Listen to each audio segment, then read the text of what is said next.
जी, अस्सलाम वालेकुम। आप देख रहे हैं English easy tricks with Mohammad Shoaib. Hopefully आप सब खैरियत से होंगे। तो आज ये जो चैप्टर हम करने लगे हैं ये है 11th चैप्टर द मेटामॉर्फोसिस। ठीक है। मेटामॉर्फोसिस के सिंपल मीनिंग होते हैं ट्रांसफॉर्मेशन। तो इसकी समरी देखते हैं ज़रा, शॉर्ट समरी, क्योंकि ये चैप्टर थोड़ा सा लेंथी है तो पहले इसको समझ लिया जाए इसकी समरी को, तो ये अच्छे से समझ आएगा। समरी देखें, इसमें कैरेक्टर कौन कौन से हैं। एक है ग्रिगर, ठीक है, ये मेन कैरेक्टर है। और ये कौन है? ट्रेवलिंग है, ट्रेवलर है, ट्रेवलिंग सेल्समैन है, जो एक इलाके से दूसरे इलाके जाके चीज़ें बेचते हैं। और ग्रिड सैम्सा है, ये उसकी छोटी बहन है, ठीक है, और उसके साथ इसका बड़ा अच्छा ताल्लुक़ है। यही उसको खाना वगैरह भी खिलाती है। ये खाने वगैरह वाली बात इस चैप्टर में तो नहीं होगी, क्योंकि ये शार्ट करके इस क्लास में दिया गया है, ये पूरी स्टोरी नहीं है। ठीक है। तो मिस्टर सैमसा है, उसका फादर है इन डेट है, इसने कोई लोन वगैरह लिया हुआ है, बैंक से कर्जा वगैरह लिया हुआ है। रिटर्न टू वर्क आफ्टर, तो जब ग्रिगर इंसेक्ट बन जाता है तो ये दोबारा काम, इन पूरी फैमिली को फिर काम करना पड़ता है, क्योंकि पहले वही अर्नर होता है। तो मिस्टर सैमसा है, ठीक है। तो ये कौन है? ये उसकी माँ है, ठीक है। मिस्टर सैमसा की बीवी है मिसेस सैमसा। मदर है, सबमिसिव वाइफ है। उसका मतलब उसके बाद है द चार वोमन।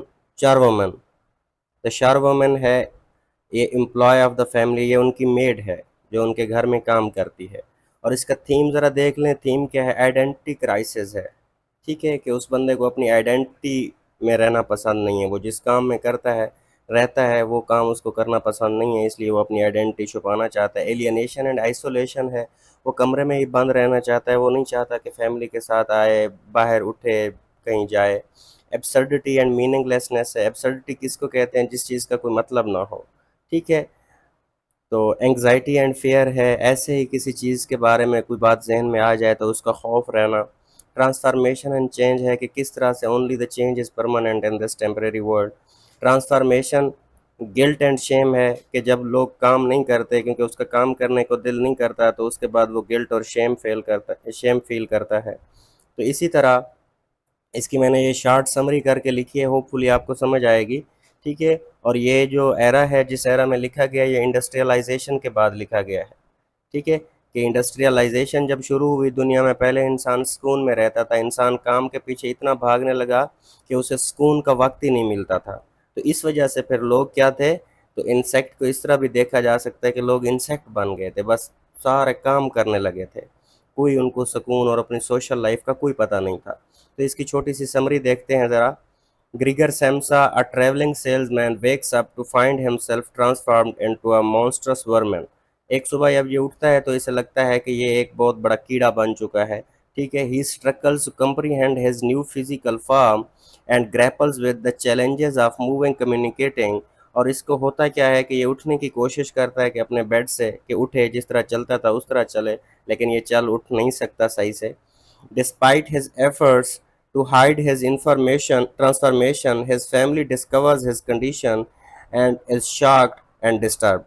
और फिर उसकी फैमिली को भी ये पता चल जाता है, ठीक है, कि उसकी ट्रांसफॉर्मेशन अब वो जैसा था वैसा नहीं रहा। The chief clerk from the Gregor's, ठीक है, वर्क प्लेस अराइव्स। और फिर ये जिस उसमें काम करता है फैक्ट्री में, उसका चीफ आ जाता है। उन्होंने इनको कोई काम सौंपे होते हैं, ये उसने नहीं किए होते। Inquiring about the Gregor's absence, कि वो आज क्यों नहीं आया। And the Gregor's family tries to explain his situation. और फिर उसकी फैमिली उसको बताने की कोशिश करती है कि ये वजह थी जिसकी वजह से वो नहीं आ सका। Desperate to prove his well-being and avoid losing his job, attempts to communicate with his chief clerk, but his words are indistinguishable due to his altered voice।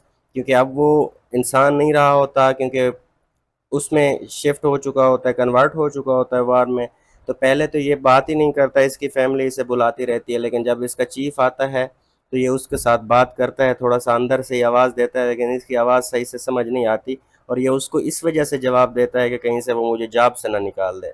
The chief clerk threatens Gregor's job security.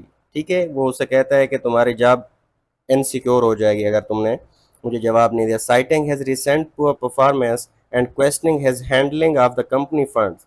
और उसे बताता है कि तुम्हारी performance वैसे भी बिल्कुल ठीक नहीं है।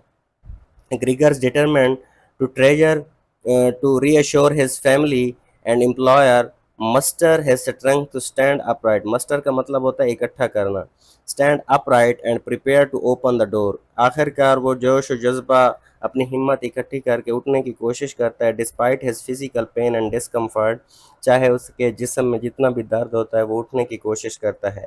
अगर ये आप देख लें तो होपफुली अब आपको जब पढ़ेंगे तो उसकी समझ आएगी। Thank you so much.